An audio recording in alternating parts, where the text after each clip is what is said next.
નમસ્કાર મિત્રો, મારી યુટ્યુબ ચેનલ સંજય પટેલમાં આપનું હાર્દિક સ્વાગત છે। મિત્રો, આજે આપણે ધોરણ 6 વિષય છે ગુજરાતી પલાસ, તેનો પાઠ 10, પાઠનું નામ છે લેખણ ઝાલી ન રહી। તેની સ્વાધ્યાયન પોથીનું સંપૂર્ણ સોલ્યુશન આજે આપણે આ વિડીયોની અંદર જોવાના છીએ।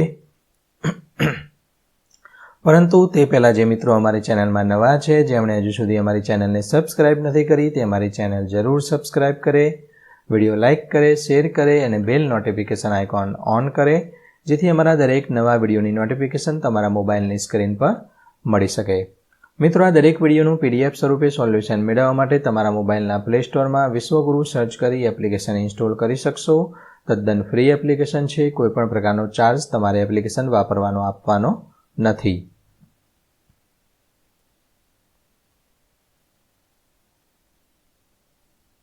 સ્વાધ્યાયન પોથી પર ક્લિક કરી ધોરણ પસંદ કરી ગુજરાતી પર ક્લિક કરતા વિડીયોના ઓપ્શન પરથી તમે વિડીયો જોઈ શકશો અને પીડીએફના ઓપ્શન પરથી તમે PDF સ્વરૂપે સોલ્યુશન મેળવી શકશો। ખૂબ જ સારી એપ છે, એકવાર જરૂર ડાઉનલોડ કરીને જોજો। ચાલો સોલ્યુશન શરૂ કરીએ। તેમાંનો પહેલો પ્રશ્ન, નીચે આપેલા શબ્દોનો અર્થ લખવાનો છે। તો ખોરડું તો માટીની ભીત અને છાપરાવાળું નાનું ઘર, હાટડી તો નાની દુકાન, ખમતીધર આ તો બહુ ખમતીધર છે તો બોજો સહન કરનાર તવંગર, બાચકું તો નાની પોટલી ગાંસડી, વેરાન તો ઉજ્જડ। પ્રશ્ન નંબર 1માં આપેલ શબ્દના અર્થના આધારે વાક્ય બનાવવાનું છે। તો અમારા ગામડે માટીની ભીત અને છાપરાવાળું નાનું ઘર આજે પણ છે। મારા પપ્પા ગામમાં નાની દુકાન ચલાવે છે, જ્યાં બધું મળે છે। મારા પપ્પાએ અમારા આખા ઘરનો બોજો સહન કર્યો હતો। દાદા નીકળ્યા ત્યારે તેમની પાસે માત્ર નાની પોટલી અને ગાંસડી હતી। શહેર છોડીને અમે એક ઉજ્જડ જગ્યા પર રહેવા માટે ગયા।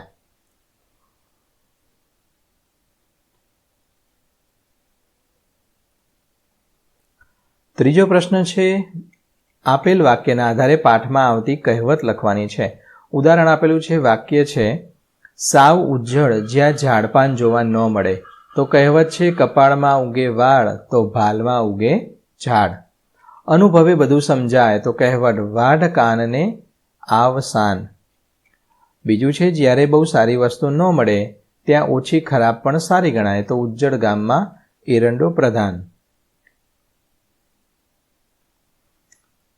આપેલ વાક્યોને પાઠના આધારે ઘટનાક્રમમાં ગોઠવો। તો અહીંયા આ પહેલું વાક્ય છે, આ બીજું છે, આ ત્રીજું, ચોથું, આ પાંચમું અને આ છઠ્ઠું છે। પહેલું વાક્ય પહેલા નંબરમાં લખવાનું છે, બીજું વાક્ય ત્યારબાદ બીજા નંબરમાં લખવાનું છે। આ પ્રમાણે તમે લાઇનમાં 6 વાક્યો લખી શકશો।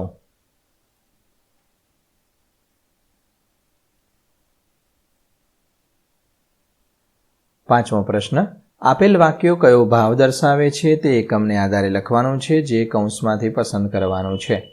પહેલું છે, આ કપાસિયાનું બાચકું ઘર લગી લેતા જાવ ને, તો વિનંતી કરે છે।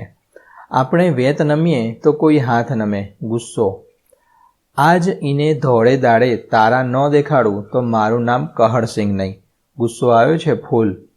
કપાસિયાનો કોથળો માથે લઈને એ ભાંગેલ પગે બજારમાં પાછા ગયા તો નિરાશા।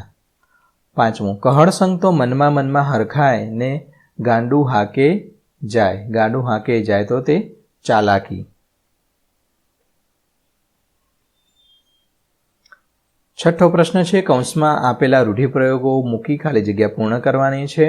તો ફેક્ટરી શરૂ કર્યાને હજુ મહેશભાઈએ પગરણ માંડેલા, આર્યું આવશે। થોડા દિવસો પહેલા તેઓ ગામડેથી ઉચાળા ભરી શહેરમાં આવેલા કારખાના મજૂરી કરી તેઓ ધંધામાં સફળ થયા। આ વાતને ઘણા વર્ષોના વહાણા વાઈ ગયા, આજે તેઓ ધંધામાં બે પાંદડે થયા।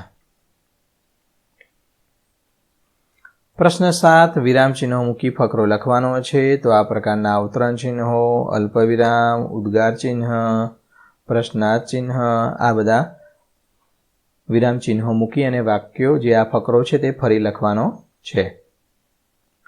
પ્રશ્ન 8, અહીંયા બિલ આપેલું છે, અક્ષય કિરાણા સ્ટોરનું છે. રેલવે સ્ટેશન ગાંધીનગર આવેલી છે તેની દુકાન આ રહી. દરેક પ્રકારની ઘર વખરી એટલે ઘરમાં ઉપયોગી બધી વસ્તુ મળશે. ગ્રાહકનું નામ અહીંયા રમણીકભાઈ છે. જીએસટી નંબર 123 થી 0 સુધી છે. બિલ નંબર 797 છે. તારીખ 16/12/2024 ખરીદી કરવા ગયા હતા. અહીંયા ભાવ આપેલા છે. તુવેર ગ્રામ 2 કિલોના 120 રૂપિયા. અહીંયા જે ભાવ આપેલો છે આ 1 કિલોગ્રામનો છે. 2 કિલોગ્રામ એણે લીધી છે તો 120 × 2 કરો તો 240 રૂપિયા. ચોખાના 3 કિલો લીધા છે. 1 કિલોનો ભાવ 60 રૂપિયા, તો 3 કિલોનો 6 તરીને 18 180 રૂપિયા. એમ કરતાં કુલ 700 રૂપિયાનું બિલ બને છે. તો આ બિલ અક્ષય કિરાણા સ્ટોર ગાંધીનગરનું છે, જેનો બિલ નંબર 797 છે. તારીખ 16/12/2024 છે. ગ્રાહક તરીકે રમણીકભાઈનું નામ નોંધાયેલું છે. બિલ મુજબ 2 કિલોગ્રામ તુવેર દાળ, 3 કિલોગ્રામ ચોખા, એના રૂપિયા, ભાવ, બધું શું લીધેલું છે તે બધું અહીંયા લખી દેવાનું છે. દરેક વસ્તુની કિંમત 700 રૂપિયા થઈ છે. આ તમામ વસ્તુઓ ઘર માટે જરૂરી અને ઉપયોગી છે, માટે તેને ઘર વખરીની વસ્તુઓ કહેવામાં આવે છે. પ્રશ્ન 9, પ્રશ્નના જવાબ આપો. તેમાંનો પહેલો પ્રશ્ન, વાર્તામાં આપેલ ઘર વપરાશની સટરપટર ચીજ જણસો એટલે શું? તો તલના તેલના ડબ્બા, દેશી ગોળની ભેલિયું, દાળ, ચોખા, મીઠું, મરચાં, લસણ, ડુંગળી અને બટેટાના કોથળા વગેરે વાર્તામાં આપેલ ઘર વપરાશની સટરપટર ચીજ વસ્તુઓ છે. બીજો પ્રશ્ન, મેલાના કાગળ લખવા એટલે કેવા કાગળ લખવાની વાત કરી છે? તો જ્યારે કોઈનું અવસાન થાય ત્યારે તેના સંબંધીઓ, દોસ્ત, મિત્રો કે ઓળખીતાને જાણ કરવા માટે એક કાગળ લખવામાં આવે છે. આવો કાગળ મેલાનો કાગળ કહેવાય છે. ત્રીજો પ્રશ્ન, હટાણું એટલે શું? હટાણામાં શું ખરીદી શકાય? તો હટાણું એટલે ઘર વપરાશ કે અન્ય જરૂરી ચીજ વસ્તુઓ ખરીદી કરવા માટે જવું. હટાણામાં શાકભાજી, ફળો, અનાજ, દાળ, મસાલા, કપડાં, વાસણો અને ઘર વપરાશની ચીજ વસ્તુઓ ખરીદી શકાય છે, જેને હટાણું કરવા ગયા એવું કહેવાય. 10મો પ્રશ્ન છે. પ્રશ્નના ઉત્તર આપવાના છે. થોડા મોટા પ્રશ્નો હોઈ શકે છે. તેના જવાબ, પહેલું છે, હરકચંદ અને કહળસંગ બંનેમાંથી તમને કોણ ગમ્યું? શા માટે? તો મને હરકચંદ વધારે ગમ્યા. કેમ? કે તેઓ લોકોના કામો કરી આપતા. તેમની દુકાને ખરીદી કરવા કોઈ આવતા હોય તો એ લોકોને ઉધારમાં પણ ચીજ વસ્તુઓ આપતા. બીજું, કહળસંગ હરકચંદ શેઠને શા માટે હાથ જોડીને વિનંતી કરે છે? તો ગામમાં કોઈ ભણેલું નહોતું. કોઈનો કાગળ આવ્યો હોય તો હરકચંદની વાટે વાંચવા જવું પડતું હતું. ઉજ્જડ ગામમાં એરંદો પ્રધાન એવું ગામ આખું અંગૂઠા છાપ એટલે હરકચંદનો ભાવ પૂછાય. તેથી જ્યારે કહળસંગના બાપુજી ગુજરી ગયા ત્યારે મેલાના કાગળ લખવા માટે 2 હાથ જોડીને વિનંતી કરે છે. તો મિત્રો, અહીંયા વિડીયો છે તેનું સોલ્યુશન આપણે પૂર્ણ કરીએ છીએ.